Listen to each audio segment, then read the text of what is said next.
wires all over here. Hate it when 2 o'clock sneaks up on you, Barker. Didn't sneak up on me. I'm ready to go, buddy. I'm like a bullpen arm. I'm ready to go. You're like Eric Swanson with a 90-mile-an-hour fastball. No, his fastball velocity was okay. It's just split finger was. It is Blair and Barker. It's an off day for the Blue Jays. They're in San Diego. Lucky Blue Jays. Oh. In the Gaslamp District. Gaslamp District. It's right about now. There, too, but it's really nice weather. I'd be there now.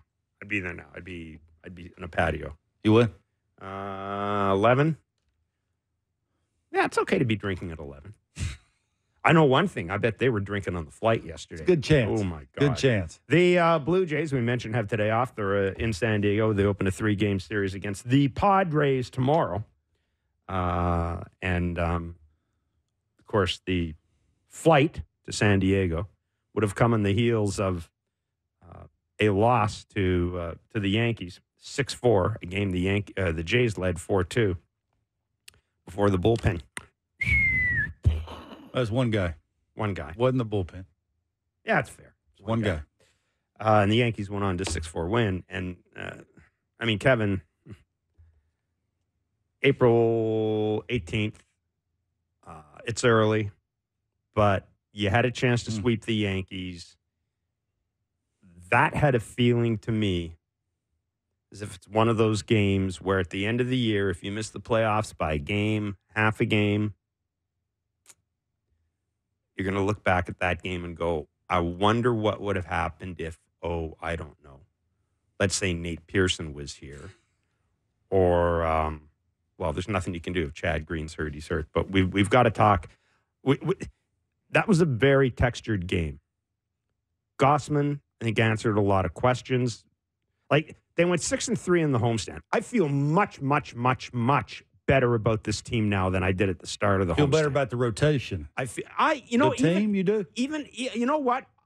The offense is what the offense is. Exactly. I'm going to have to embrace it. It's going to drive me nuts.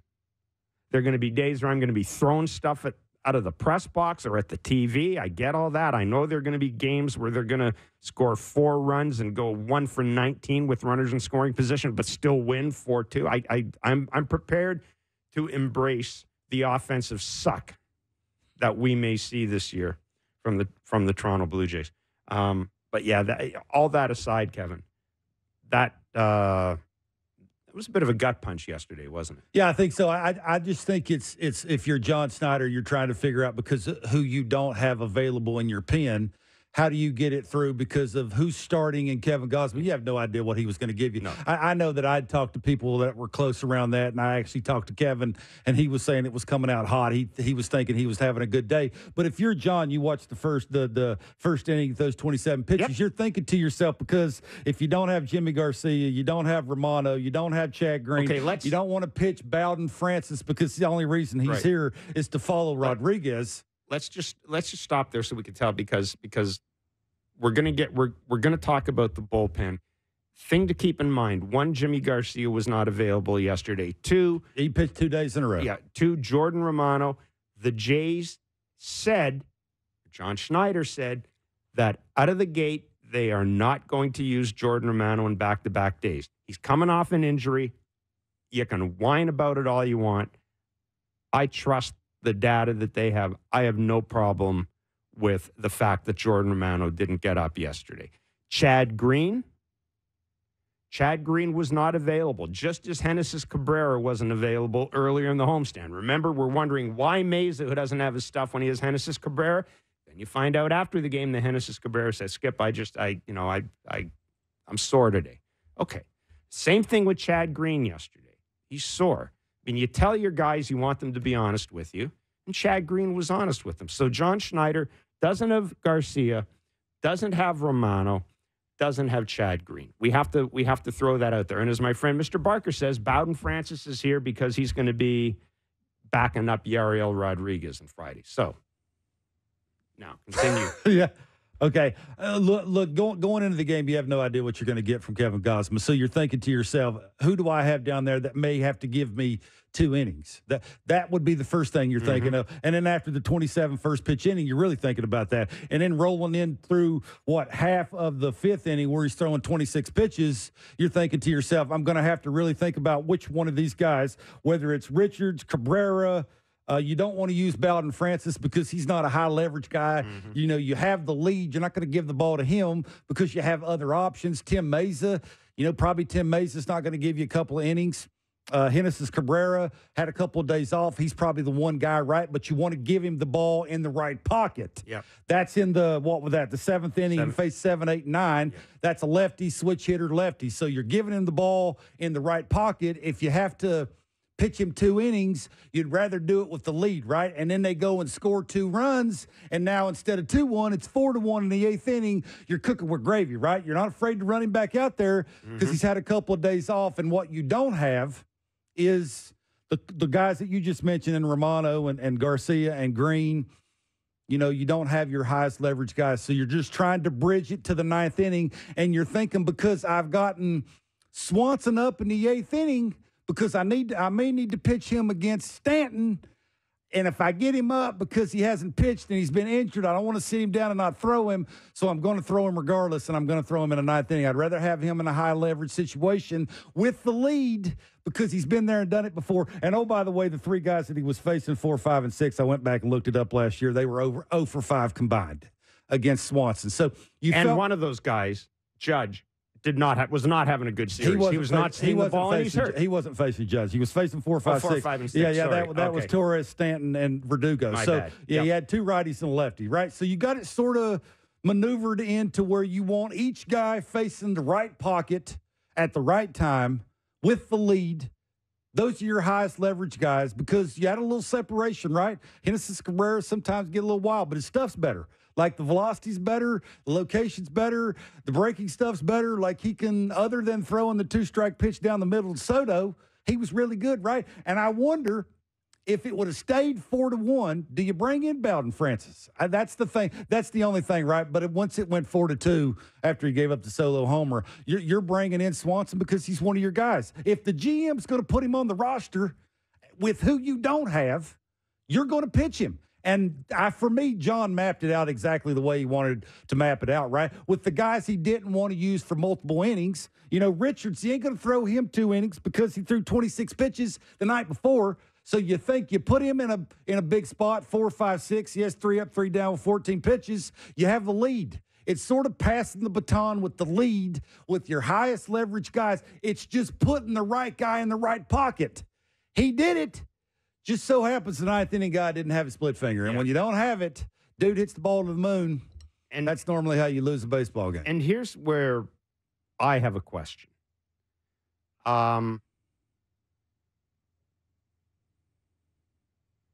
Nate Pearson was sent down, and Mitch White was DFA'd to make room for Swanson and Romano. Okay. I have no problem bringing Romano up. I wonder why you had to bring both of them up at the same time. Send Nate Pearson down, who finally looks like the guy you wanted to see. Oh, and by the way, had some pretty effective work against the Yankees the last time he faced him. He carved up Aaron Judge the last time he faced him. That's my question. Do you have to bring both of them up at the same time? Why couldn't you bring Romano up, DFA Mitch White, keep Pearson, and then bring Swanson up, bring him up in time to go to San Diego? I don't believe for a second that Eric Swanson looked so good at AAA that you had to get him up here right now. Yeah, we know better. I'm not buying that. Like we saw enough video will tell you, and a conversation that I'd heard. I'm not buying said he didn't have his velocity. Yeah. Like we knew that. Why is he up here? Yeah, I think that's sort of when you call down, you ask a veteran guy who you're counting on to do a lot for your team throughout the entire season, and he tells them that he's ready to go. You're going to make the move and call him up. I think that is exactly what it was. Was it the right move? Obviously not, because it didn't work out. I mean, It's when, you have to throw a guy, when you have to throw a guy and it looked the way it looked, then you start pointing the finger at why you did it. And it's one of those things where, I just, there's a lot of hate for John. Like you're getting that a lot of the times, right? Because of, you got guys tweeting from Michigan about why ain't you bringing in certain guys. It's just sometimes it'll make you wonder, right? I don't think John sits over there during the game thinking to himself, how am I going to screw this up in the ninth inning? I'd rather put, the less predictable guy in the game just because rather than put the guy in that we sort of know can get the outs because we've actually seen it firsthand.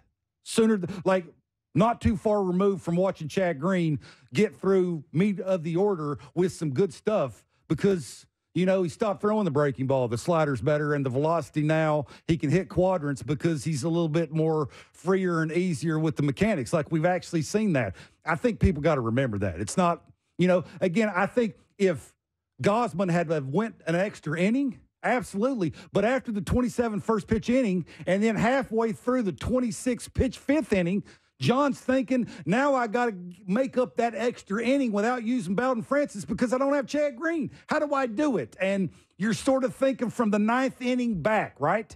I got Swanson in the ninth. I got to get it to the ninth inning, hopefully with a couple of run lead. That's exactly what happened. Just so happens the guys went out there and laid an egg. So I just don't know how you can argue how John handled that. For me, he did exactly what he was supposed to do. Just the guy that he ran out there didn't have his stuff. If you want to blame anybody, blame the pitcher and the GM for, like you said, activating both guys and sending down a guy that can throw 102 miles an hour right now who looks like it's free and easy and he's found something. And that's, this time of the year, is very predictable. Like, the bats are just not working, right? The Yankees, that's probably offensively the worst we're going to see them all year. Yeah. Like, they just didn't have it. And when Judge looked like that, it's a good time to have the arm that can sit at 99, locate that, have the good secondary stuff, be confident in changing speeds, and be predictable. And when you don't have guys that are predictable, your fingers crossing that when you go to them, and you got to get them loose, and when you get them loose, you got to throw them, that they're coming out there and throwing strike one, and, the split finger's good enough, and just so happens it wasn't. So those are tough ones to swallow. They had them. Like, they were there to be swept. Absolutely. They were there to be swept. swept. That's a tough one to swallow. Because I think personally they're not a good enough team to go on 10-game winning streaks. Every single game that they play that they can win late in the game matters. Like, all of these are going to come down to the end, right? You're going to have quite a few teams bunched up trying to get in with that third wild card spot. For me, Jay's one of those. And games like that really matter. So, hopefully they can overcome it. Maybe the offense will start turning the corner. Some guys are starting to hit some homers, so maybe that's a good thing. Well, I mean, the Jays, boy, I'll tell you one thing. The Jays have been getting some breaks early in the year.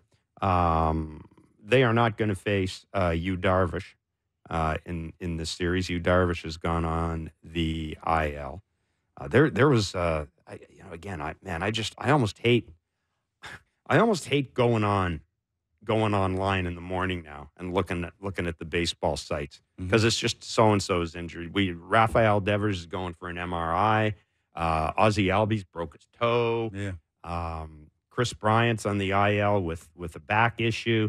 And Yu Darvish, I'm just let me just call this up here. Think the Rockies want to do over with Bryant? It's like, what was it, 7 for 182? I mean, that's yeah. This is even better if you're the Boston Red Sox. Tyler O'Neill's gone on the IL as well with that was following that collision of Monday's game we talked about. Yeah. Devers had knee discomfort, and again, he's going MRI. O'Neill is in concussion protocol as a result of that collision. And I mentioned that Darvish has gone on the IL with neck tightness. So he last pitched on Sunday. I believe early he was scheduled to pitch in this series at one point, I believe. But now it's Yariel Rodriguez against Matt Waldron on Friday, Jose Barrios against TBC or TBA on Saturday, then Chris Bassett and Joe Musgrove pitching on Sunday. So we talked about the ninth inning. We've dissected that. I want to talk about the lineup. I do feel better about the lineup now than I did because I saw the lineup win games kind of doing what Don Mattingly said they were going to have to do to win games. I'd really love to see someone just turn around a home run and blast one, but I don't know. Varsho.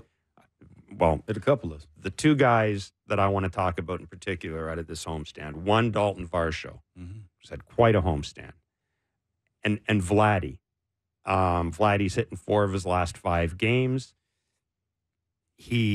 I thought 2 games, the middle game of the Yankees series, a couple of those singles where he kind of pulled his hand in. I think to me, he looks a little better right now. So I want to know from you, those two dudes in particular, are they in a better place now at the end of this homestand than they were going into the homestand in your mind? Yeah, Dalton Varsho, absolutely. He's at last 8 games, he's 8 for 25 with a double and 4 homers. And he's homered off lefties, off a lefty too. Yeah, he hit his first home run off Rodon, right?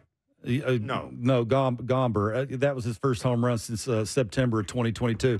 Yeah, that's why he didn't play a lot against lefties, right? But he homered off Rodon, I thought. You know what? Look, I think conversations that he's had with teammates about bat path has been big for him.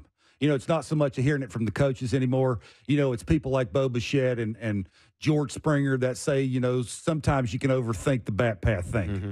Right, it is get your pitch. If you don't like the ball up, try to lay off of that. I know for a fact that he seems to look like, and the people that I've talked to, seems he's really made a conscious effort with pace.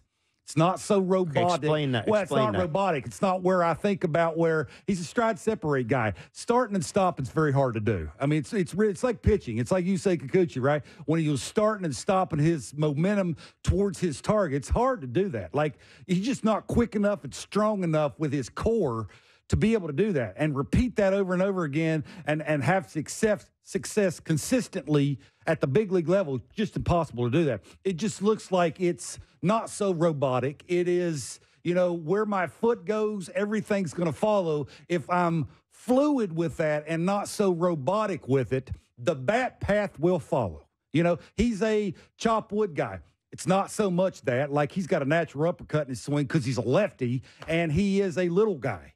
Little guys a lot of the times want to drop their hands because of where the strike zone's at, right? They're thinking about the ball down, getting the ball in the air. You got to have a little natural uppercut in your swing to do that. It's just natural for him to try and do that. So that's why they're preaching and trying to consistently tell him, trying to lay off the ball up until you actually have to try and hit it or foul it off, lay off of it. And the 2 homers he's hit right down the middle. Like, those are pitches that he can, not be so robotic with and have a good – fluidity to his swing and just sort of it's drive down and through it, get to your finish because everything from the ground up is working in unison, and I'm not overthinking it. And I think conversations that I've had with other people that have said teammates have had conversations, stop thinking about it so much. You're a big leaguer now. Let's get away from that. Like, you've been in the big leagues long enough to not overthink these things. Like, they're giving you opportunities to go out there and figure it out. Now it's time for you to sort of take the bull by the horns and go out there and do these kind of things. And I just think hearing it from teammates is different than hearing it from coaching staffs. And I think he's starting to listen a little bit, have a little bit more fun with your at-bats at the plate, which is, it's a game. Sometimes people forget that, and it's easy to forget it when you're not real good at it. Consistently like he has been, and for him to be an 8 for his last 25 and start hitting homers and start doing it against lefties, like he's pulling the ball in the air against the lefty, will tell you that the mind and the mechanics is working together. That's a great thing. And for him to start hitting some homers will only bode well for this team because they're going to need a couple of more guys. Vladdy looks the same to me. Okay. I mean, I don't want to... Well, no, that's why I asked you. I expect Vladdy to do things that other guys can't do, and we're not seeing it. Okay. And again, I'm going to continue to say this. I will talk about Vladdy like he's a good hitter, not a great hitter. And that's the way he looks. I don't care if Vladdy hits a 17 hopper to right. I'm happy that he did it in his first at bat because of how hard he's working off the field. So hopefully it translates on the field. But for me, his at-bats look the same. Like big moments he chases. Why are you chasing so much? If you're a great hitters don't chase a lot. Sometimes they do. Judge is chasing because probably numerous things, right? It's, overcompensating for something that's going on with his lower half. And, sometimes you run into good pitching. You try too hard. You see your buddy in front of you doing things you want to follow. That's sort of what's happening. But with Vladdy, Vladdy looks the same to me. Like I'm looking for green shoots, right? It's spring. I'm looking for green shoots. Yeah, mechanics are not any different. All right. Now you depressed me. What did you have? When's the last time you've seen him take velocity, pull it in the air for a homer? I guess I'm just looking for. That's what I want to see. Until he starts doing that consistently. You know what? I want to see. Yeah, I just want to see some hits because I wasn't seeing hits. Right now, I'm just taking. I guess I'm taking the hits to center field. You're positive. I expect more, and quite frankly. I mean, I don't want to say this in a bad way, but, man, how much can we talk about a great hitter not doing things? Is he? And that just tell you, I had to talk this much about hitting. Other people that can't hit the way we think Vladdy is supposed to be hitting talk about hitting this much and have 9 hitting coaches come in 2 years in a row. Like, sooner or later, we just got to come to the realization that it is what it is. If he gets 3 hits a game, and there's 17 hoppers to right, be happy he's getting 3 hits a game. I want to talk a little bit about the Rogers Center. It ain't it. Yeah, it ain't it.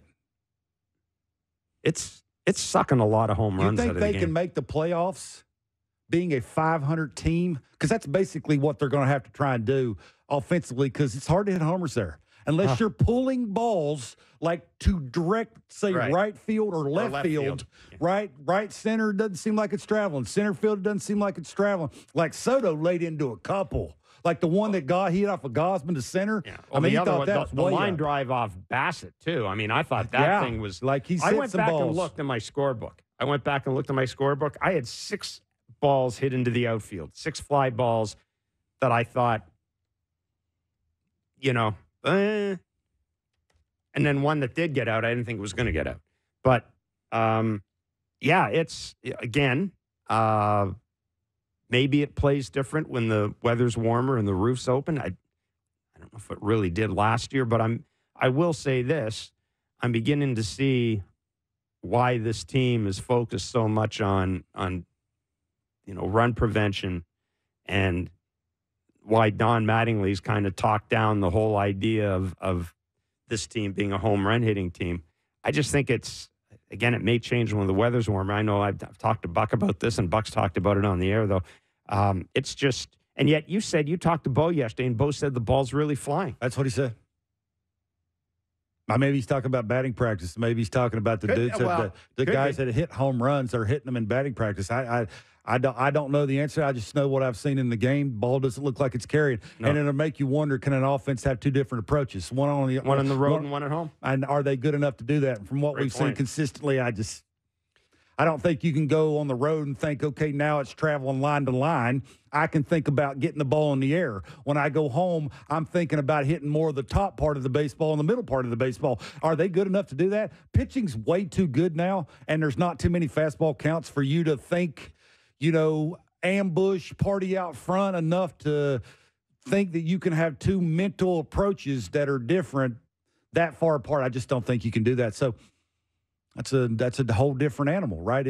Maybe they're in San Diego, which is not a great hitter's park. Maybe maybe this will travel well on the road. Who knows? Pitching and defense does.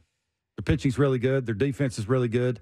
Don't mess up a lot on the bases. That will help. No, the other thing we didn't really talk about, but we started to see during the homestand, I think, was a little, I don't know if aggressiveness is the right word. There were a lot of smart decisions made in the base pass. Now, of course, there was one where Woes picked off.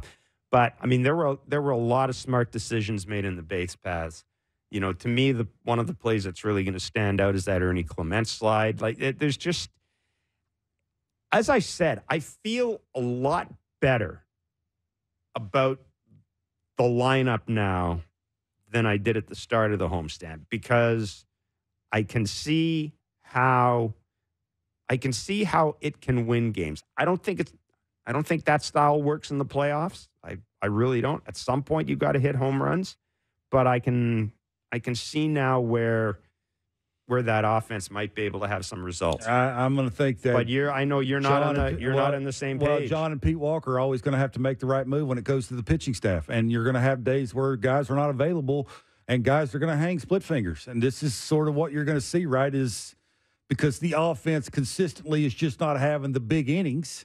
Like it's going to have innings that are big, not just one inning where they can score 2 or 3. Have 2 or 3 or 4 of those innings where they're scoring 2 or 3 because somebody can bloop and bomb a guy, and you can do that 1 through 9, right? You're sprinkling out through your lineup balance, and guys can, managers on other teams are going to have to throw the right guy at the right time because you have enough balance in your lineup that give you quality at bats and can run into things.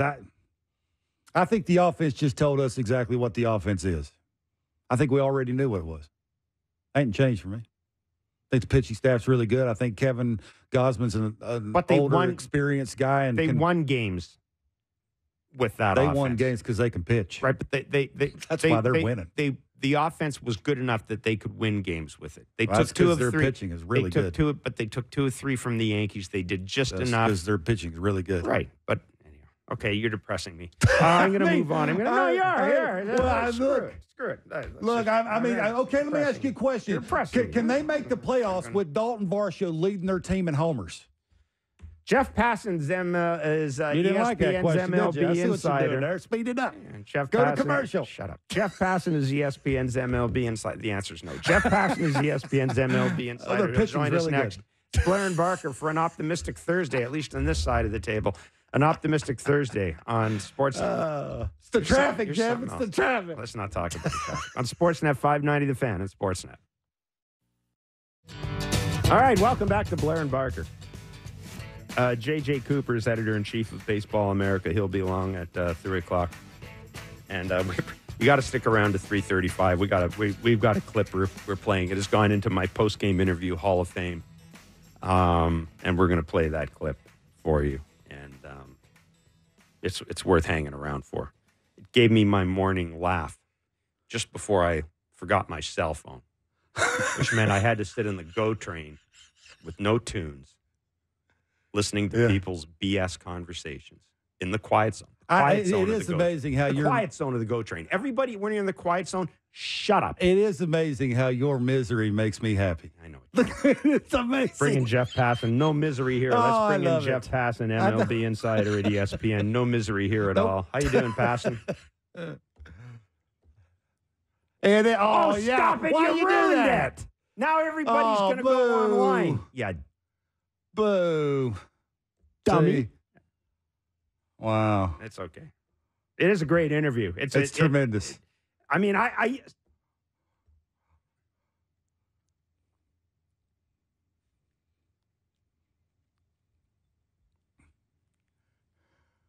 Oh, yes, it is, without question.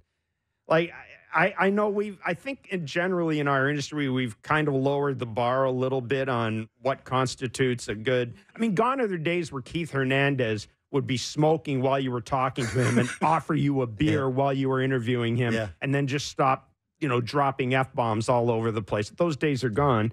But, I'll take my humor where I can get it. Speaking of humor, when does Angel Hernandez get his ass fired, Jeff? Wow, right to it. Right there. I don't anticipate it happening anytime soon. If it hasn't happened yet, what's going to prompt it? He's been doing this for his entire career. And, the MLB Umpires Association is a powerful enough entity to keep people who seemingly do not uphold the standard that umpires try to employed. And so I understand the question. It is a very reasonable one to ask. The answer is just kind of dissatisfactory. And the accountability or lack thereof is, I think, the frustrating part for baseball fans. We have been gifted the ability to know unequivocally what an umpire is doing in the moment. It is a blessing and it is a curse. Gone are the days of Eric Gregg stretching the strike zone by 6 to 8 inches on either side of the plate when Greg Maddux is pitching or Levon Hernandez is pitching or somebody who gets the benefit of the doubt. But there's a simple solution to this that would have stopped Angel Hernandez's bad strike zone the moment it happened. And it's going on in AAA right now. I'm not going to say that MLB's automated ball strike system is a panacea for what ails the league in terms of missed ball and strike calls. What I will say is that if you have robot umps and you have a challenge system in place, and clearly that first pitch from JP France that was 3 inches off the plate would have been challenged. Right. Angel Hernandez is not going to make that same call again. His zone will change. You think it will? Based on 100%. Okay, yes. I'm glad you brought that up because that was one question. It's one question I wondered when you have a veteran umpire. And look, and the reason I threw Angel Hernandez out, Angel Hernandez, picking an Angel Hernandez or criticizing him rightfully has been a cottage industry for years. But it just seemed to me this year, it seems you're getting more and more. It's getting more and more play in social media. I can tell you that players talk about it a little more, and that's you surprised me when you say that. You think that the challenge system will actually make an umpire improve their strike zone? Because I guess continue. I'm surprised. Well, let's tease this out. Let's say he calls that first pitch that's 3 inches off the plate a strike, and the way it works is a batter, a catcher, or a pitcher. This is a player-driven thing. They have to tap their head. That's all they do. They just tap their head a couple times, and that's an indication to the challenge operator, like, go run it back and let's see how it goes. You're telling me that after it shows how bad your call was, that you're going to go back and run the risk of getting challenged and embarrassed again and again? You have to recalibrate in the moment, because otherwise the emperor has no clothes, man. Yeah. Like, your incompetence is there for the entire world to see again and again and again. And that, to me, is where MLB could potentially go to the MLBUA and say, we got a problem here. This is embarrassing for everyone involved. And if you and your rank and file don't fix this, then we're going to need to have some discussions. And to me, that's part of what I think the system does. It's wild. Somebody who's been around the game for a long time, I think it was the day after these calls from Angel Hernandez, said to me, "Why is it that AAA has better ball strike umpiring than the big leagues?" And he's right. He was right, because there's a fail-safe system in place there. And this, this is one of those things where I think it is best implemented for those egregious calls. I am not personally a full robot umpire guy. I just think I get the perspective of people who are like this. Balls and strikes should be a binary, right? If a pitch crosses the plate at all, it should be a strike. Yes, I get that, but I don't know. I think there's still something to umpiring, which by the way, it's better than it's ever been. I think that's true too. I think it is. Like as many as I think our attention on the matter is heightened because of the technology, but the technology has produced because it has held accountable for so long now. It has produced better, younger umpires, and I think that once the new generation of umpires that have been trained with this technology in place, with this feedback, tends to be the majority population among umpires, that we're never going to see perfection, but I think we could see something very good. Jeff, the first time I got sent down when I stunk, the very first time, the little ticker on ESPN rolled across because I was the Brewers' top prospect, said Kevin Barker just got sent down. Why don't they do that with umpires? Hold them to the same standard they hold us to. You stink, roll it right across the bottom of the whatever TV or network wants to run that. This sort of babying a unit of people at the big league level, I think that should be over. Just saying there's not enough of them, and once you could become a big league umpire, you can be one forever, no matter if you stink or not. I ain't buying that. And I just roll it across the bottom of the screen just like they did me and everybody else they send down, and I'll guarantee you that will hit home enough that you will clean it up and be a better umpire. Why don't they do that? I just want to jump in because in the Premier League in England, if an umpire makes, or an umpire, if a referee makes a mistake, he is not allowed to work the Premier League the next weekend. He is sent down to Division I or to the Championship. Yeah, I just don't understand and it's that. very public. And it's public. I just don't get it. It's the big leagues. If you're not good at it, go somewhere else. Like, it's real cut and dry, easy for me. They do it to players, Jeff. Why don't they do it to umpires? I don't get it. All of this makes sense, but the thing that I'm taking away from it is that the easiest way to get the full redneck out of Kevin Barker is to talk about when he went down to the minor leagues. You know what's funny too is whenever you said the umpires pissed off there. Yeah, you said the umpires. Well, you did say the umpires never been better at AAA. I spent 8 years in AAA. I can tell you they ain't. Well, he's saying now. They're not real good. He's saying now. You haven't been at AAA lately. I don't know what your guys' standard is for umpiring, but. What he meant, Kevin, what he meant was that because the ABS system is in place, they need help. Yes. Okay, I understand. I'm sorry. I was chapped there a little. I shouldn't have opened the door. The umpire thing. I just don't understand it. It just doesn't make any sense. I got to tell you, you know what the best part of this job is watching baseball with Barker, and there's a home plate umpire, and I go, yeah, he's having a pretty good day. And Barker says, I had him at AAA. He goes, I had him at AAA. He's a dick. Yeah. And that's the end of it. It's just the attitude, and you're not a good umpire. And you meshed the two together, and they're an umpire for like 30 years. It's unbelievable. It's mind-boggling. I just don't understand. That's all. Okay, well, you got it out of your system. Move on. Yeah, I don't understand. And are the Kansas City Royals the best team in the American League?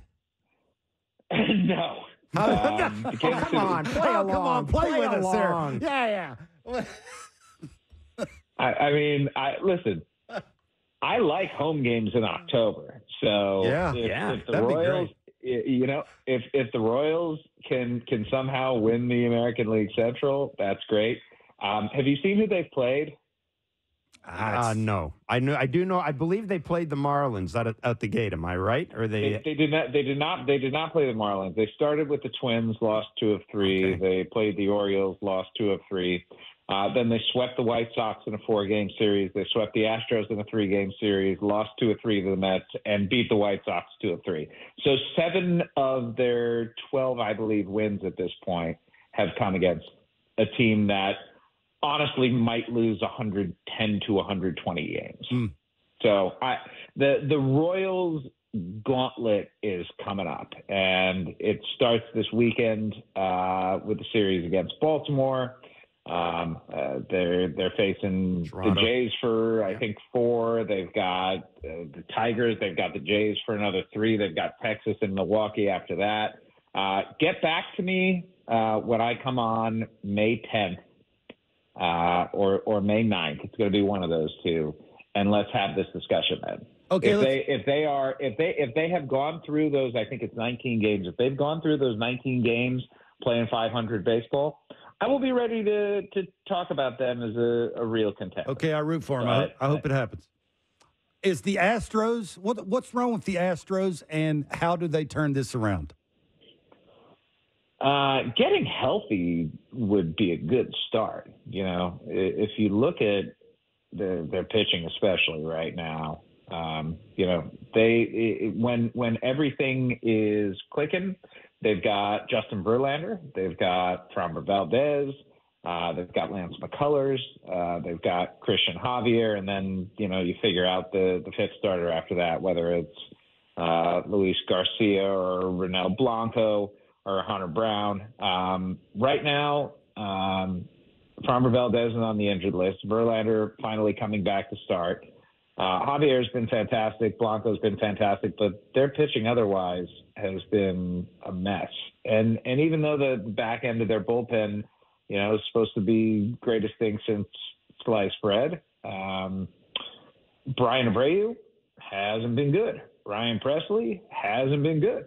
Josh Hader hasn't been good. I mean, among the three of them in like 25 innings, they've allowed more than 20 runs. Wow. And when you build a team with a super pen at the back and starting pitching at the front, and that starting pitching isn't healthy and that super pen ain't super, things are going to go sideways, and it's gone pretty sideways so far. But still, though, like seeing the Astros below the Angels and the A's in the American League West, and the crazy thing is they're getting Jose Altuve has been awesome.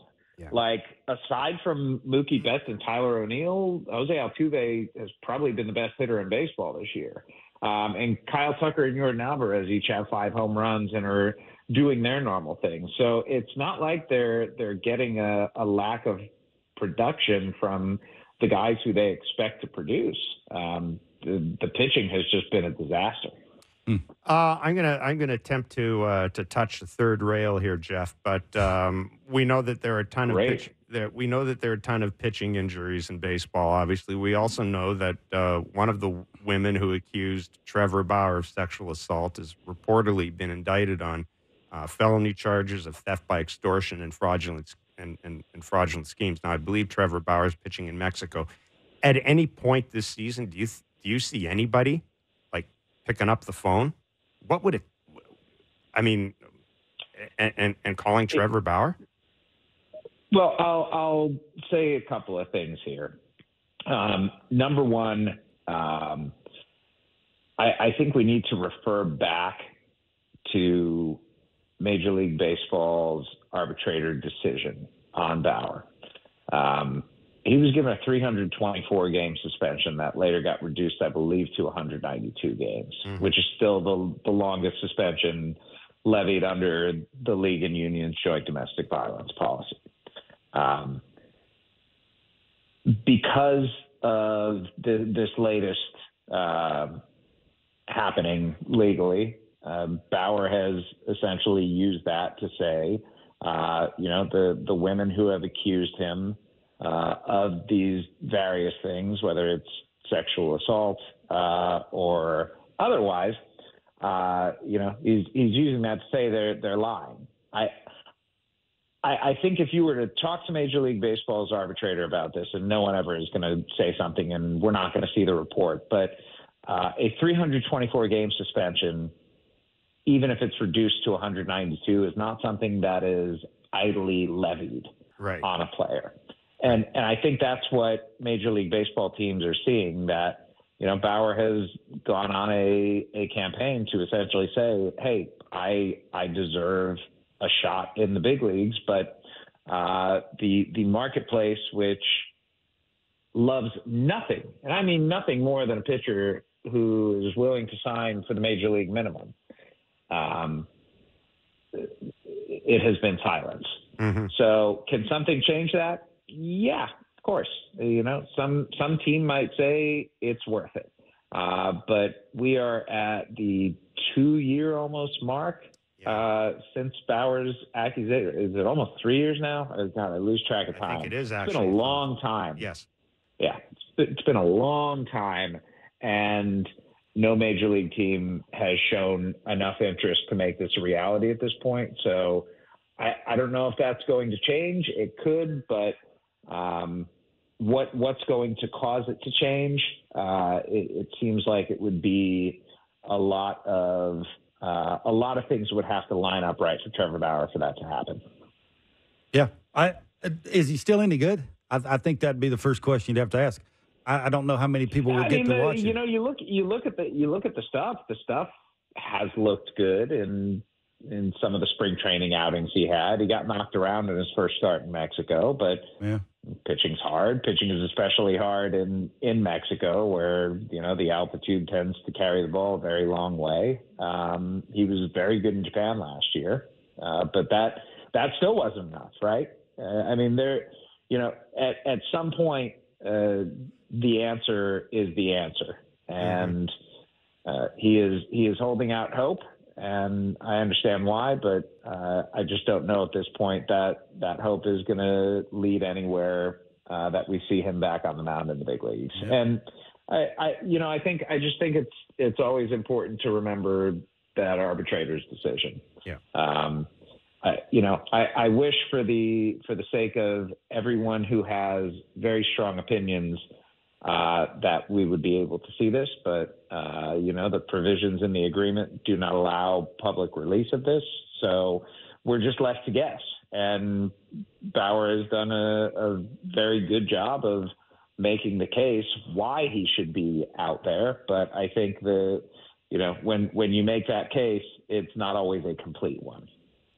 Jeff, really good of you to join us today. Great stuff as always, my friend. Yep. See you, buddy. Yep. Thank you, boys. Thank you. And thank you for bringing out the redneck that lurks just below the surface with Kevin all the time. Now you know. Appreciate it. Now you know. Thanks, man. Be well. See you, buddy. Jeff Passan, ESPN, MLB Insider. I feel very strongly about that. The umpires. I don't. They hold players to such a high standard, and when you stink, you're not a big leaguer. Why can an umpire be really bad at his job? And there's quite a few of them. I mean, they're not all bad. There's some really good ones. They're very easy to talk to. I'm not saying it's all of them, but there's a lot of them who have tremendous tons of attitude, and they're not real good at their jobs. And I just don't know how they continue to keep their job and do it at the highest level. And I'm sure they're not making small amounts of money. I'm sure they're doing all right. I actually had a conversation with Gibby about umpires one time, and we didn't get into names or anything, but he said the thing, everybody, the usual stuff. Everybody has a bad day or a bad game. Players have a bad game. Umpires have a bad game. He said, what bothers me, this is Gibby, he said, what bothers me is I know when an umpire is not trying. And that's the thing. He said, everybody has it's a long season for those guys too. But at least try. Everybody wants consistency. Consistency is the goal. Can't we do any better than that? Exactly. Consistency is the goal. Yeah. But that really got under his skin, and that's kind of the way I look at it too. I don't like seeing an umpire, maybe more than anything else, I don't like seeing an umpire give up in a pitch, and I see that with a lot of umpires. Don't like that. I don't understand how a bad one sticks around forever. I don't get it. Well, I do. Bad players don't stick around forever. How's a bad umpire stick around forever? I do like what they do. Angel's not the only bad umpire. No, but he is. He's awful, but absolutely. And, he sued Major League Baseball because he claimed that he wasn't getting postseason work because of discrimination. That lawsuit was thrown out.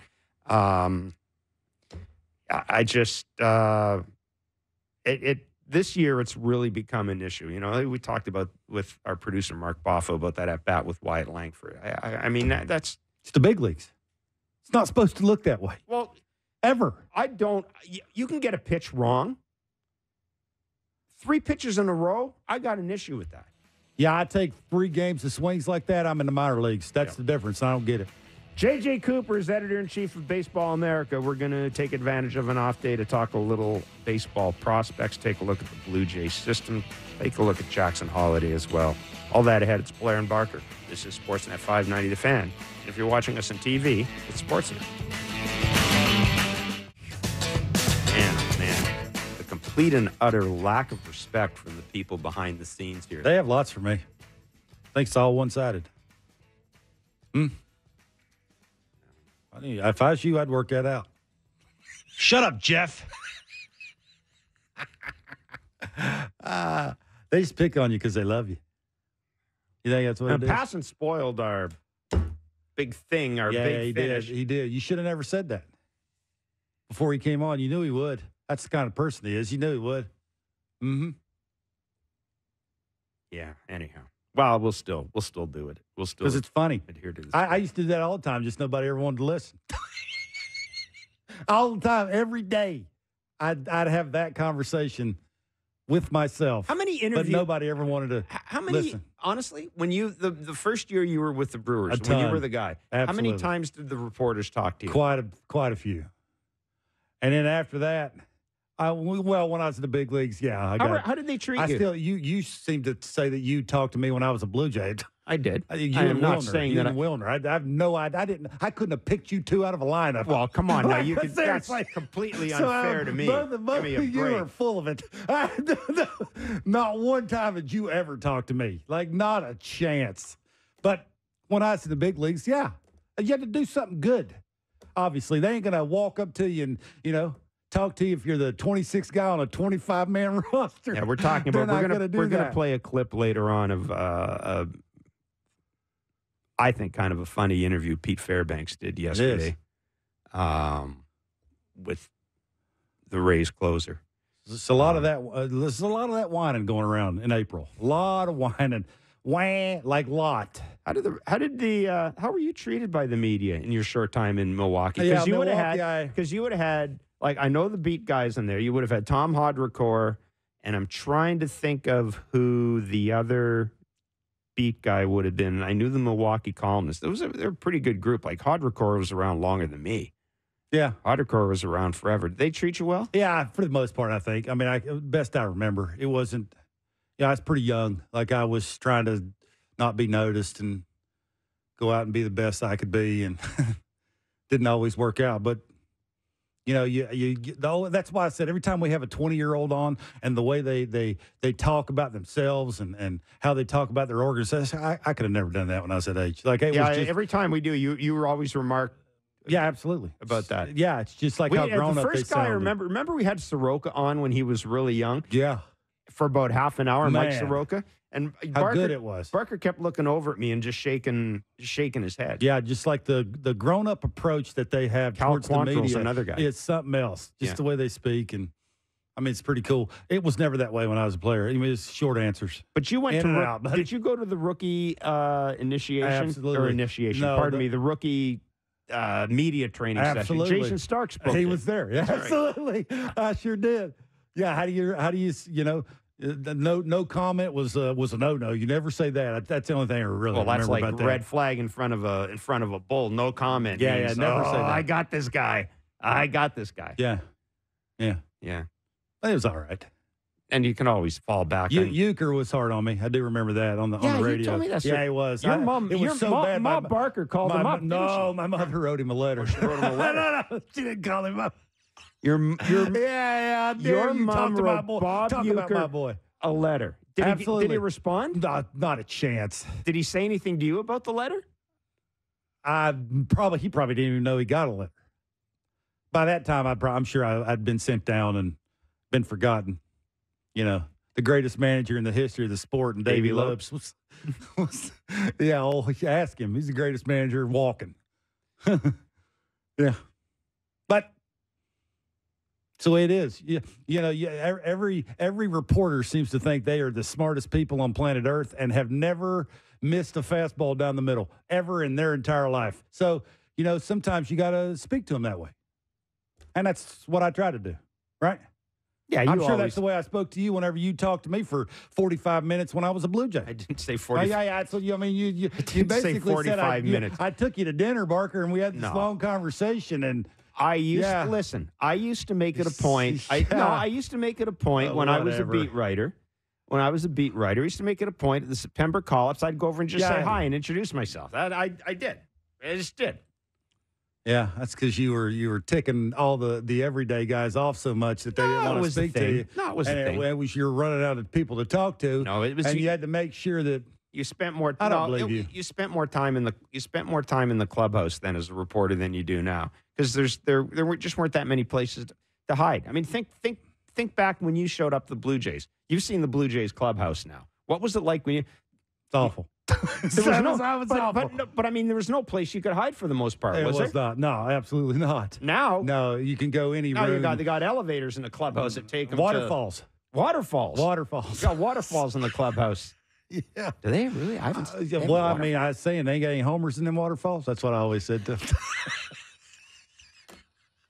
Anyhow. Yeah, I still don't believe you.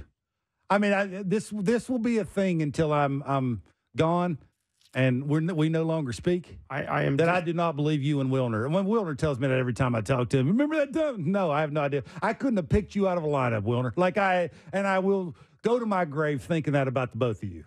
So That's really. that's true. It's That's a fact. really, really horribly disappointing. Maybe Burnett made me feel that way, and because he used to speak very highly of you. Yeah, right. I bet he did. Yeah, I'm sure AJ spoke really highly of me. He did. I had a love-hate relationship with AJ. It was more hate. It was more It was hate. 90-10. I mean, and for AJ to hate you, you had to do some things to him that, because he's one of the nicest humans ever. I mean, looking at him, he is. Well, You obviously don't know AJ. Well, no, I mean, He's one of the nicest I haven't people lived ever. with him like you have. Like he's one of the nicest people ever. Like if he hates you, man, the things you must have said to him or wrote about him or something, boy, man. Yeah, you didn't really have to say that because I knew there was some tension there. But Does it matter?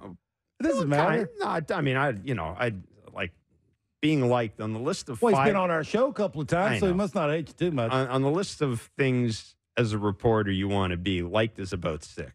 I really don't give a rat's ass. I never did give a rat's ass. If Well, he's a pretty big deal, so I'm assuming you needed some bites from him and some conversations after a tough start, which he was the greatest here. Like, let's be honest.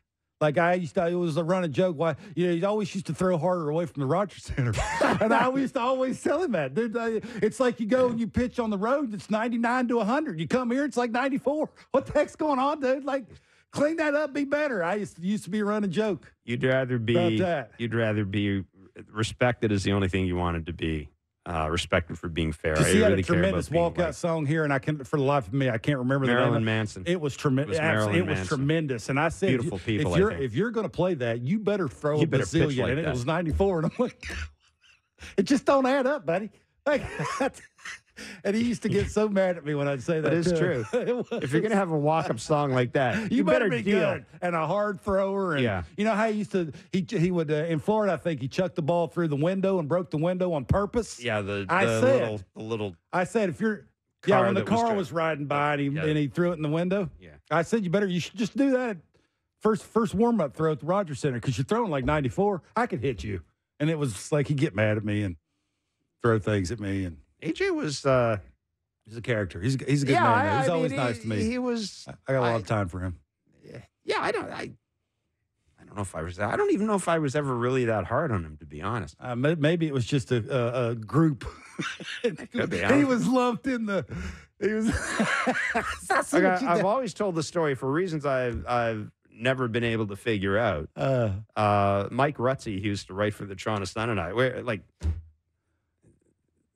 Frank Thomas, who his time here was short. It was great with us. I mean, it just depends on the guy. Yeah. I told you the BJ Ryan story. BJ Ryan shows up one day. Tom Young, longtime producer of the Jays games, and myself, we're sitting on that beautiful veranda at the Vinoy, and it's like 1:30 in the morning, and we're having a drink, and we're just about to pack up, and BJ Ryan shows up and says, "You guys here for a while?" I said, "Yeah, sure."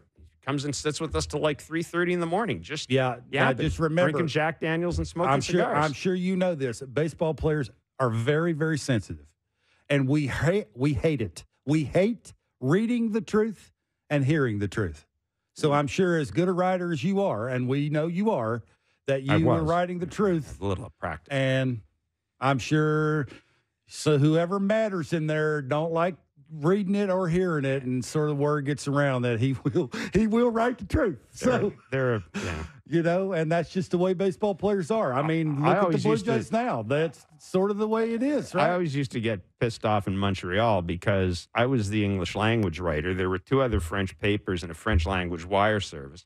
and I'd always catch crap from somebody. I said, if you could read French, because what I'm calling you and what they're calling you is they're calling you way worse. Yeah, I used to tell AJ this all the time. If you don't like it, stop making so much money. It's facts. All right, let's move on from AJ Burnett to JJ Cooper. See what you did there. That was very good. Thank you. Mm-hmm. He is editor-in-chief of Baseball America. JJ, thanks for joining us on Blair and Barker today. Well, we were planning on having you on. It just so happened that you were coming on the same day that Jack Leiter is making his MLB debut. And one of the things I wanted to ask you about is we just had Jeff Passan on a few minutes ago when we were talking about the run and pitching injuries we're seeing. And I asked him, does he think that because of this run and pitching injuries, we may see a team at some point this year make a call to Trevor Bauer? And I think we kind of agreed that probably won't happen. But, I know that people have spent a lot of time talking about pitching injuries at the major league level this year.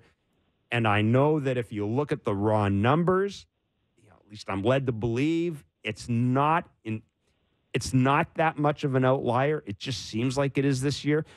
I'm just wondering what the trickle-down impact of all these injuries is having at the minor league level, particularly when you're talking about really good prospects. It's funny. I just finished recording a podcast on this very topic literally right before this cut. So I feel very well primed to talk about this, which I would say I would agree with your point, like that the raw numbers aren't that different. But I think the important thing that is different is the severity, is the quality of the pitcher, right? Like, sorry for all the relievers out there, but if a middle reliever blows out his elbow, it's not going to catch as much attention as when Garrett Cole is on the IL with an elbow injury that we hope isn't going to take Tommy John surgery. Or, we've seen Spencer Strider. When you're seeing Sandy Alcantara's recovering from one, Yuri Perez, who's one of the better young pitchers in the game. When you have this caliber of starter, Cy Young winner after Cy Young winner, having elbow injuries, we're going to notice it more. And the thing I would say about all of this is, when you asked about the trickle down of the minors and all, is we have everyone involved in this, I think, is very well intentioned. But I also think that there has to be a lot of introspection that basically says, is the industry, we as an industry, has the industry of baseball figured out ways to improve this, or is it no better, no worse, or is it getting worse? Because the thing I would say about that is we're now 20 years away from the pitcher abuse era, right? Like, there was a time where you could absolutely point to young pitchers and say, I don't know if it was a great idea that Mark Pryor threw 133 pitches as a 22-year-old. Or, Kerry Wood, man, he's great, but, I think they're letting him pitch too much. That never happens now. It used to be, when I started at Baseball America more years ago than I wanted to admit, pitching coaches in the minors, there was less kind of visibility and all. They had a little bit more freedom. And sometimes maybe a guy would be watching, a young pitcher dominate and go, he's got a no-hitter. Let's let him go 130 pitches tonight to get the no-hitter or whatever. At this point, we're in a world where when a pitching prospect throws 100 pitches in a minor league game, it's worthy of a news story, right? We're now in a world where Paul Skeens, who was the number one pick in the draft and was dominating every Friday night for LSU at this time last year, throwing 100, 105, 110 pitches every seventh day, is going 3 innings and then is done. Or we had Jared Jones in the big league, so very promising young pitcher for the Pirates, had a outing this week where he threw 5 innings on 59 pitches, 50 strikes, and he's pulled. And I'm not saying that any of these things are bad or ill-intentioned or anything like that, but I do kind of ask the question, do we have any evidence that have we overcorrected? Has the industry overcorrected to a point? Because it's not seeming to help.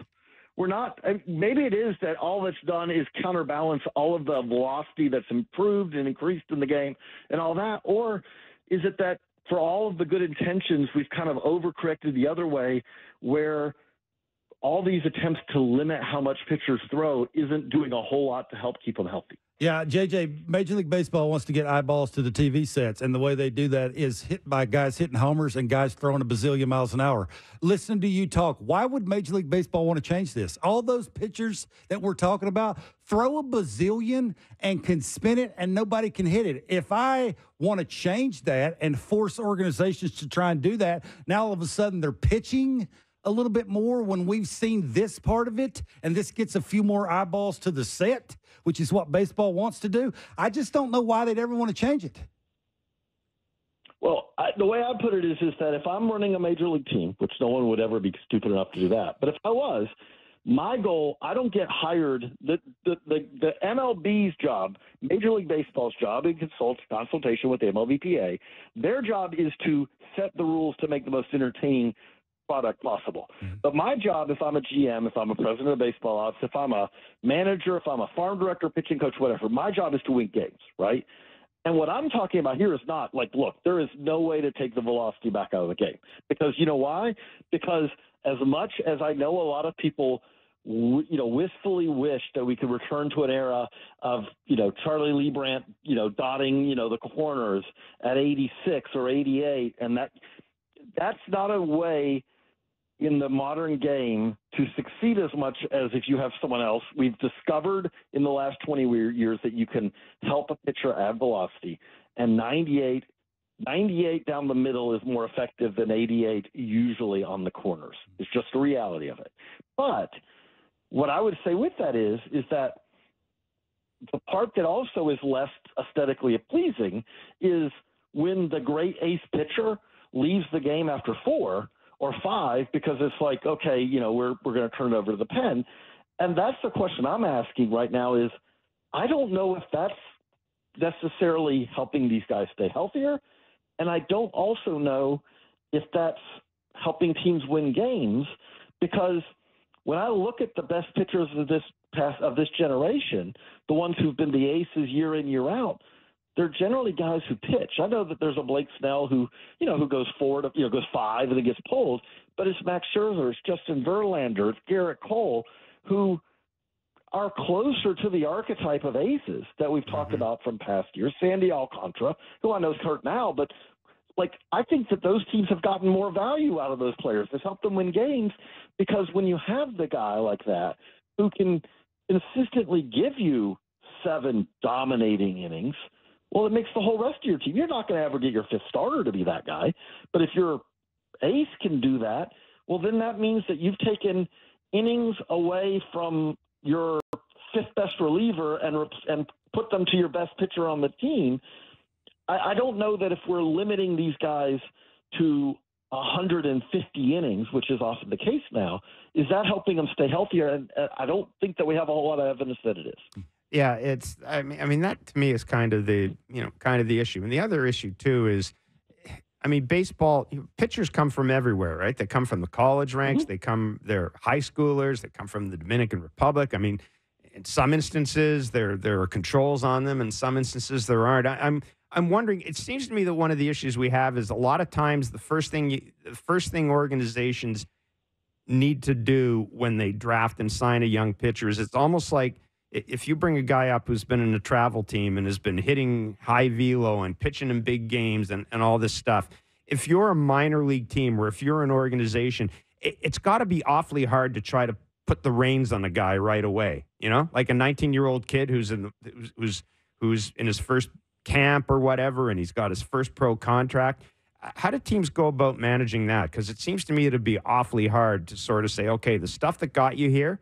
And this to me gets to this point. The stuff that got you here, great. Now we want you to do something different. It's on a human level, it would just seem to be a really hard sell. You can't. It's very hard to say don't throw your best. Yes. But what teams are doing right now is they're saying, but you're only going to throw 3, right? Okay. There are pitching prospects out there, solid, very good pitching prospects. Marco Raya, I do the Twins for us. Marco Raya is a quality pitching prospect. The high school high pick that they took 2020 draft, if I remember correctly, throws hard, really good stuff. But he never threw 75 pitches in a game last year. So what they're doing right now, and again, not just the Twins, but a whole lot of teams, is we're going to limit your workload because we know we can't limit. We're not going to tell you to throw at 85%. Right. But at the same time, again, and I want to profess, I talk to orthopedists, I talk to physical trainers, all that. I talk to pitching coaches, but I'm not one. But the thing that I do kind of keep hearing over and over is that I know that pitching is an unnatural action and all that. However, running a marathon is an unnatural action, right? And what I would say with that is you don't tell marathon runners that what we're going to do is limit you to a mile, or 2 miles because we're worried that the marathon running is going to wear you out. You got to run marathons to be. And if we're trying to develop pitchers, you got to worry about abuse. You got to worry about overuse. Absolutely. You got to listen to a pitcher, and you've got to create a culture where a pitcher is comfortable, because pitchers are competitors, where they're comfortable telling the trainer or the pitching coach, something doesn't feel right. Because how often do we read, how often do we hear from the pitcher who's going down for, elbow injury, surgery or whatever, and it's like, he'd been feeling it for a while, but he didn't want to tell anybody because, he didn't want to slow his development or whatever. We've got to create a culture where that kind of information, because again, if you're pitching when you're hurt, that can make things much worse than if that's treated because before things get too bad. But at the same time, I really do worry that we have pitchers who are signing at 18, 19, 20, 21, and they're being asked, okay, well, what we're going to do now is we're going to limit you to 3 innings, once a week or once every 5 days or whatever. And I don't know if that's necessarily preparing you for the end goal either, because no one's trying to develop these guys to throw 3 innings an outing in the big leagues. So we're kind of asking them then the same way I kind of worry about how relievers, if you look at the last 10 years, there's always going to be a couple of college relievers in every draft class who are thought that they're going to really kind of develop quickly. They're going to move fast to the big leagues, and they almost never do. And one of the things that I've noticed about this is these pitchers are almost never allowed to pitch back-to-back days in the minors, these relievers. Mm-hmm.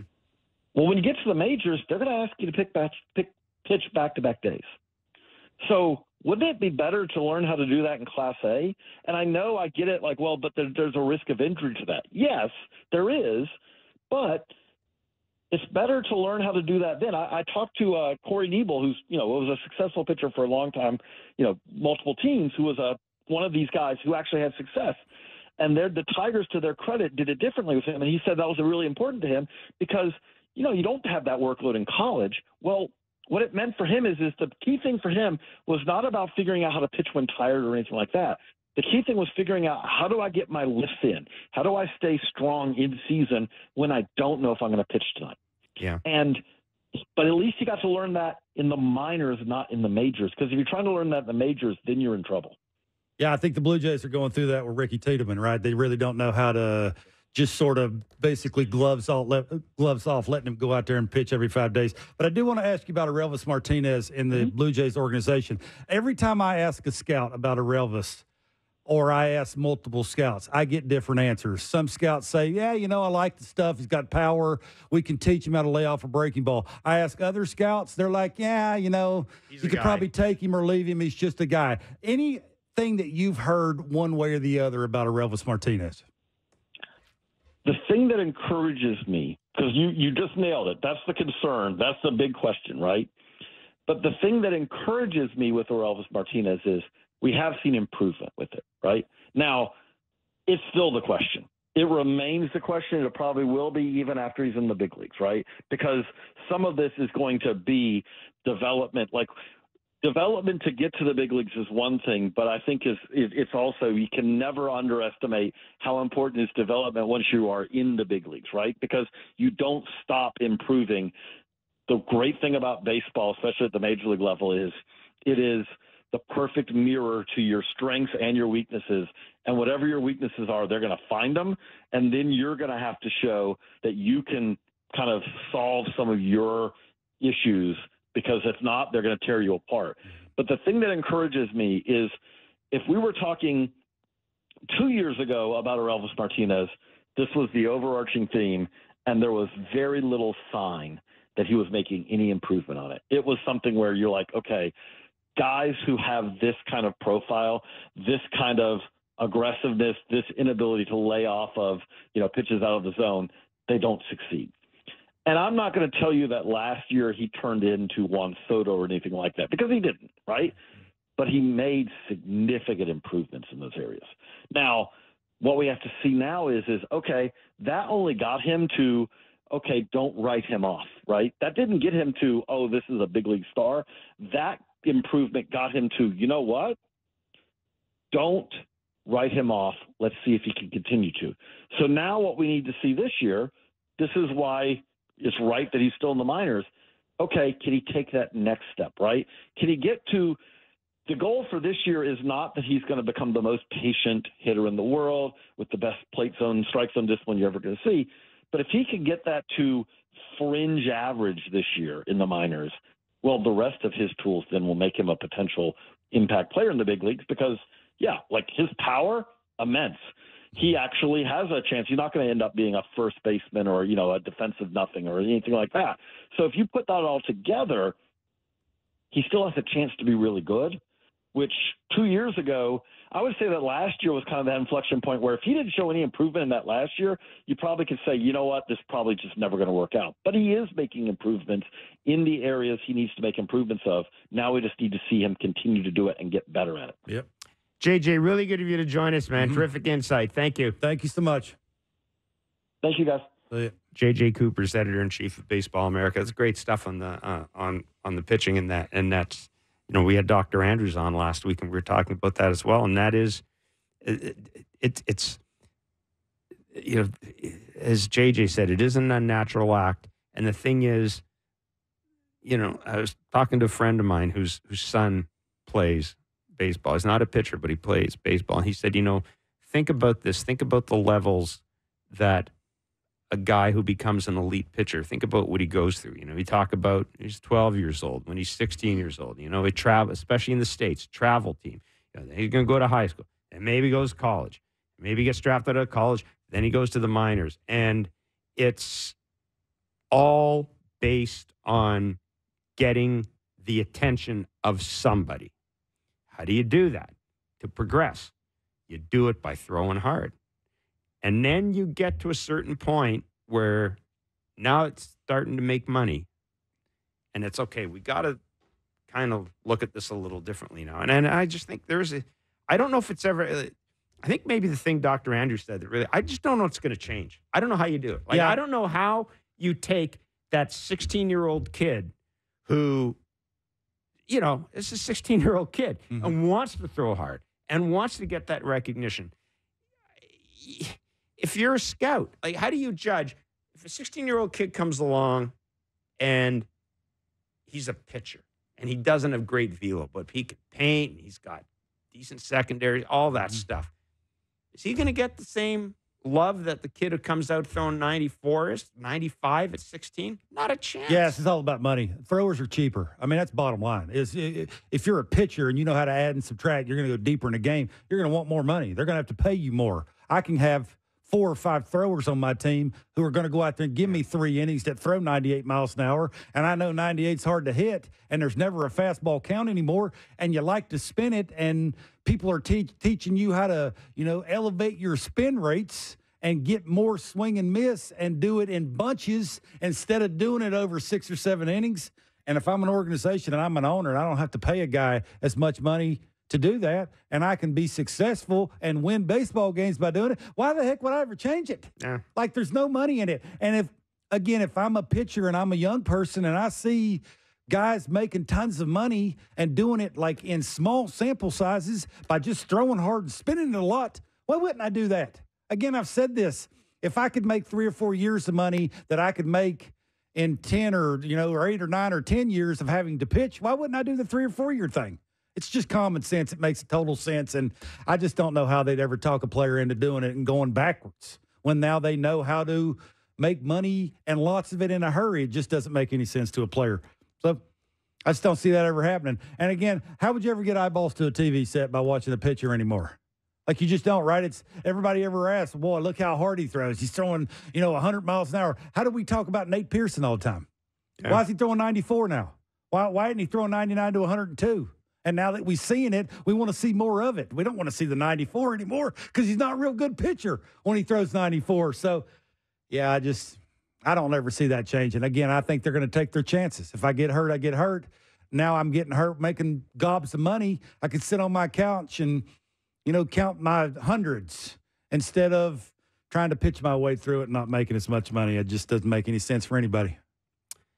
We're going to take a break, and then when we come back, we're going to play this clip we've been promising to play. Hopefully you'll find it as funny as we did. Hopefully not all of you have gone on. Well, I've lived it. So, yeah, Barker's lived it. Yep. We'll do that next. It's Blair and Barker on Sportsnet 590 The Fan at Sportsnet.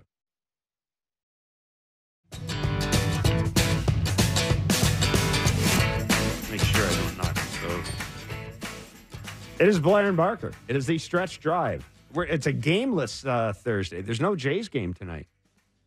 Boys are in San Diego right now. Schneider can't be blowing saves at the end of the game. Oh, I'm sure Schneider's figuring out. It doesn't matter. There are people who are. I'm going to go online now. There are people hating on John Schneider. Oh, it's tremendous. Like, it is just. I've never seen John standing on the mound throwing a pitch. Have you? Yeah, but here's the thing. I haven't. You know that the thing is that because John is. People see and hear John every day. They don't see and hear the GM every day. So they got to dislike somebody. The focus is on the manager.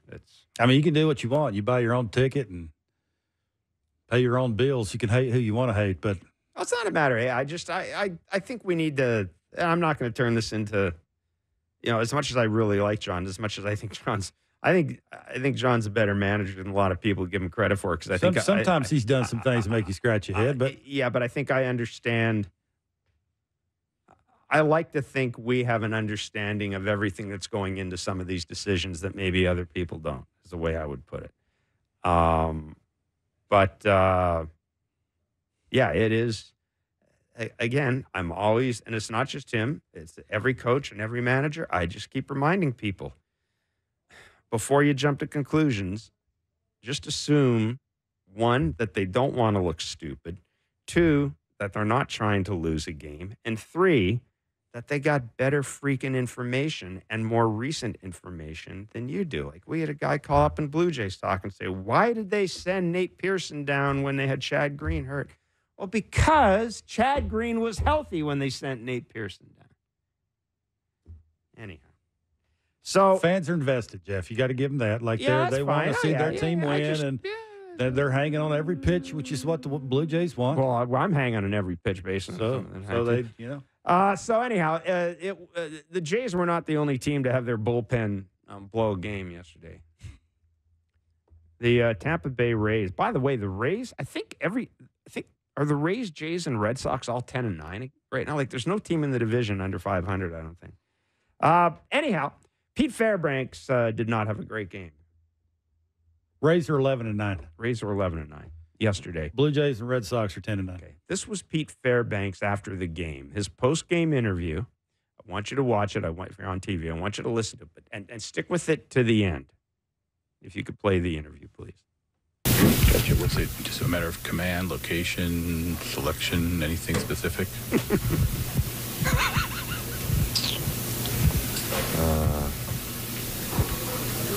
No, I thought it generally sucked.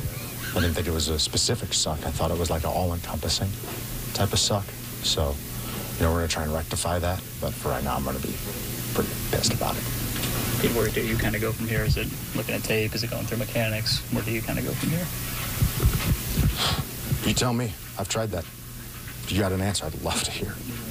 Just, not going to let it beat me up for, I'll maybe give it till 10. It's 9:44 right now. We'll give it 16 minutes of sulk, and then we'll, get back on the bump and figure it out.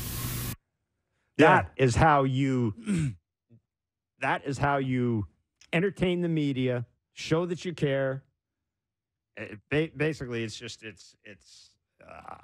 I think that goes to show you that not all the time that baseball players have the answer. It's not lack of effort and information and, just getting with your buddies and trying to figure out. Sometimes you just do everything that you think's going right. It's like when I asked Bo Bichette why he's not getting any hits, and I said, is it mechanical? And he said, he calls me B, which is kind of cool. He said, B, he calls you B? It absolutely is not. Like it is, mechanically, he's never felt better. So I just think that's kind of funny. Are you guys living together or what? No, absolutely not. But sometimes it's respect, and, you got to earn that.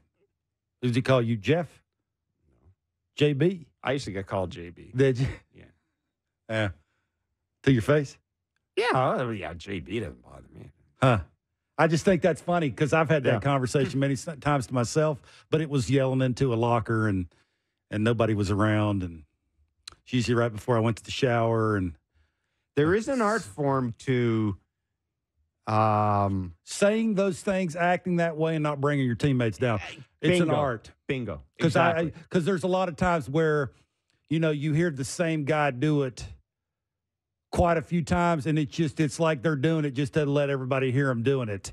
And it's just not there, and you get tired of it, and then you start calling that person out, especially when you start, not doing well, and everybody's trying to go to the same place. All-encompassing suck. Well, that's awesome. Like, it is just, I've said words that I didn't even know as words. Like, you just getting that where you just can't take it anymore. It's like, I have that happen quite often. It's like when we're sitting in traffic.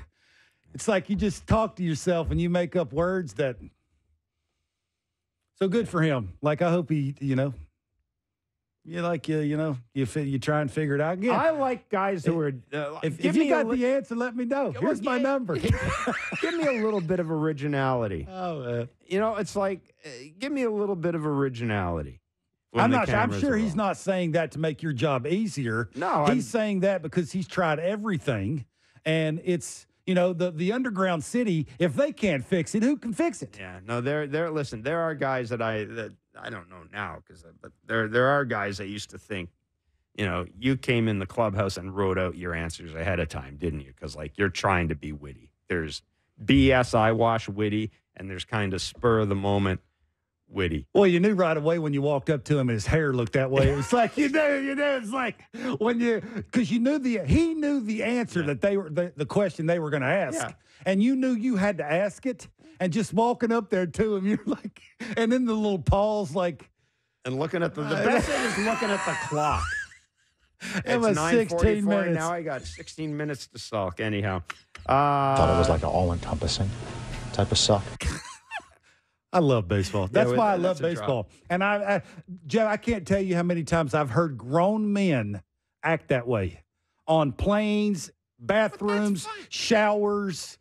Like, it is together. It's just like, you got to answer because I don't know. Yeah. I got none either. It's just like you can't fix it. I mean, it's the most frustrating thing in the world. So we mentioned the Jays have today off. They've got 3 games against the Padres starting tomorrow. Yariel Rodriguez against Matt Waldron. If you missed the news, Yu Darvish has gone on the IL with a neck injury. I think he was supposed to pitch against Barrios Saturday. I don't know. Anyhow, the Padres have got no starter for Saturday. It's TBC. Chris Bassett against Joe Musgrove on Sunday. It took me a while to actually like interleague baseball because I love teams playing in their own division. It's one of the things that I really liked about baseball is the fact you had so many games in your division. But there used to be, there are people out there who aren't going to believe this, but I mean, there used to be a difference between the American League and National League, and it wasn't just the DH, it was curveball in one league, fastball in another. Bingo. You had your own umpires. Absolutely. 2 leagues, they had different umpires. 2 sets of suck compared to just 1 set of suck. Boy, I mean, just do it for 15 years, 2 in a row. But I do. I love interleague baseball now. I like. Yeah, coming from a player, I wouldn't like it. Because you don't hold it. You wouldn't like interleague baseball. No, because I want to be very familiar with the people that I play against, and you're not very familiar with the teams that you're going in to face, how a pitcher's trying to throw to you, Mark, and you know as well as anybody. Let me just say this. It's not see ball, hit ball anymore. It's not just I'm going to go out there and throw strike one and be unpredictable. That ain't the way it works anymore. You're going to tell me that Kevin Barker wouldn't trade a weekend in Detroit for a weekend in San Diego? No, I wouldn't play in the Central. Like, no. Like, the older you get, you could, even if you're a minor leaguer, I'm choosing the division and the leagues and where I want to go. I wanted to be in the International League if I were in the minor leagues. I didn't want to be in the PCL because the PCL, first of all, stunk, and the travel was atrocious. There's two really good reasons. Okay. I could bus in the IL, and it was like a couple-hour bus trip. I don't mind doing that. Jimmy John's on the way, I don't mind doing that. Yeah. So, yeah, there was, once you get older, no, I ain't going to PCL. I don't want to go to, to Vegas. Not a chance. So I would say no to that. I would rather go to the Mexican League. Like, that's facts. I've done it. So, yeah, you get to thinking about certain places you want to play. And you know as well as I do, the Blue Jays are thinking as hitters, we don't face these guys a ton. It ain't just go up and look for a fastball.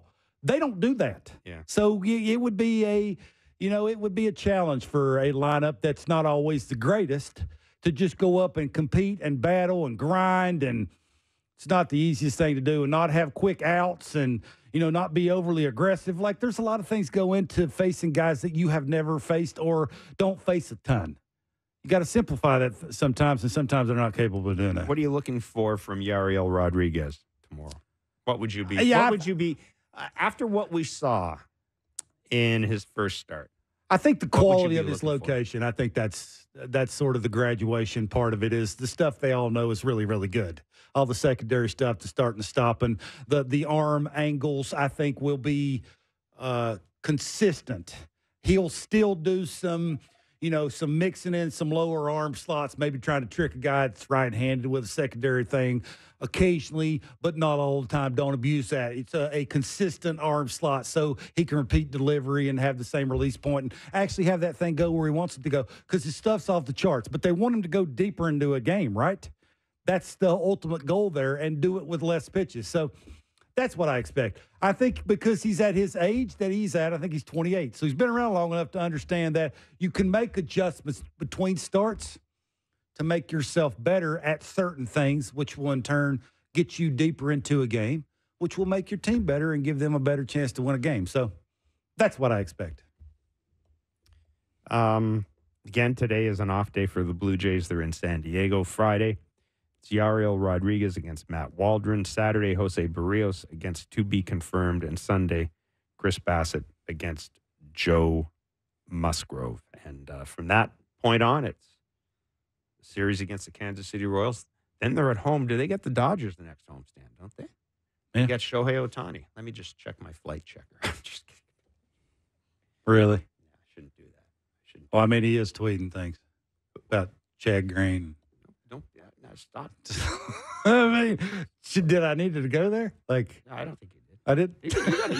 You have a burr in your ass about the Chad Green thing. You really do. Because, I mean, it's not like, again, I think people need to realize that these coaches and managers don't sit over there trying to figure out ways to screw it up and not pitch the best arm they have. I'm right. They play the Dodgers in Kansas City. Dodgers in town. The Doyers in town for 3, the 26th, That should be 27th, fun. 28th. Yeah. So we got 3 against San Diego, 4 against Kansas City. I'm calling a 4-3 road trip. What did you call it? Win week? What was it? What did you say? If we forgot about that, that was No, we didn't. Yeah. There it is. Guaranteed win weekend. Well, against the Rockies. It's not my fault that they spit out the bit in the first game. And it was guaranteed. It was a guaranteed win weekend. Just win a series. Continue to do that, you'll be fine. San Diego, I'm calling. What are we looking at here? How many games they play against 6-1, or it's a disaster, right? 2 out of 3. Is they play them 3 games? 2 out of 3. 3. That's all. San Diego. Continue to do what you're doing on the pitching side. Win series. And start trying to take steps forward offensively. Now you should start seeing guys that when they get a pitch and you're watching it on TV and you're saying to yourself, man, he should have hammered that. They actually should be hammering that. I think that is sort of where they're at now. This part of the season, it's no longer early. Oh, it's still time. early. It's not It's either. April 18th. It might be on the schedule. It is. But now you're getting into warmer weather, and you're playing in domes, and it's time. You should mechanically be sound now. You've seen enough pitching. Your timing should be there. Mentally, you shouldn't be overthinking bat pass and It's time. Let's start seeing a little bit more of that, especially the first 4 guys in that lineup. First 4 guys. It's time to start seeing Springer back spinning something to the pool side. How about we see that? I mean, after spending all spring hearing how he was sort of focusing more on pulling the ball. I mean, he's fired up about a 17 hopper to right. Like, we want to see the getting it down, getting it singing. It's that part of the season where when you're supposed to do things because of how much money you're making, and I know, don't roll your eyes, but it's a thing. It's time to start seeing guys starting to do that, right? Back leg cities. And I think we'll hopefully start seeing those things. Who did you come away from being most impressed with this homestand? Starting pitching aside. Starting pitching we know it's there. Who in the lineup maybe impressed you more than you thought? Well, I think Turner was the obvious guy. I mean, the last couple of days, he's looked like he's 39 years old. But, up until the last couple of days, I think just the way he has his at-bat, no matter whether it's 0-0 or 2 strikes, like it never changes. He's trying to do the same thing all the time. Get the ball in the air to the pull side and do damage. Like he's a collision guy. And do it with less velocity with bat speed. Like he's just trying to do it as quiet and as easy as possible because he knows he has 3 swings. Like that's pretty impressive. And I think Dalton Varsho is starting to get the ball in the air to the pull side. Tells you all you need to know where he's at mentally. Maybe mental side is more important than mechanics and bat pass and those kind of things. Sometimes you get out of your own way. It's funny watching Justin Turner and seeing him repeatedly, game after game after game. You kind of realize why he has been able to maintain this level of play at the age of 38 and 30. Like you could see now why he would still be a valuable player. But I will say, if I were John, I'd stop running him. I mean, he's slower than dirt. Like, stop that. Stop putting him on. Yeah, 3-2 counts. You don't have to run him. Like, he's not on the team to do that. Like, trying to trick people and steal a base. I know Bud was telling him to go first pitch. Like, suave. He's 39. He's there to hit and drive in runs. Ain't nobody needs him to be pulling no hammy. You tend to not have the hamstrings you used to have at 39. So let's lay off that a little bit. Be who you are. Be who you can be. Let's make some adjustments, adapt and overcome. I'm sure they'll do that. But, again, I think there's time to start putting some pressure on the offense. Like, some guys need to step up. Springer, be better. Vladdy, be better. Bo, stop trying to pull homers. Like, that's not you. Get a bunch of hits. Like, it's not the tri-league, Jeff. Get her done, league. And tomorrow is Friday, which means John Schneider, the manager of the Toronto Blue Jays, will join us. And 2, we will be going to the back leg line to select your comments, calls, observations, 416-413-3959. I think you've left a new message for the people, have you not? Yeah. You'll hear Kevin Barker's dulcet tones. So 416-413-3959. Get thee to the back leg line. If we like it, we'll get it on the air. If we don't, well, it didn't cost you anything anyhow. That's it for us today. We'll be back tomorrow from 2 to 4 Eastern. Have a great day.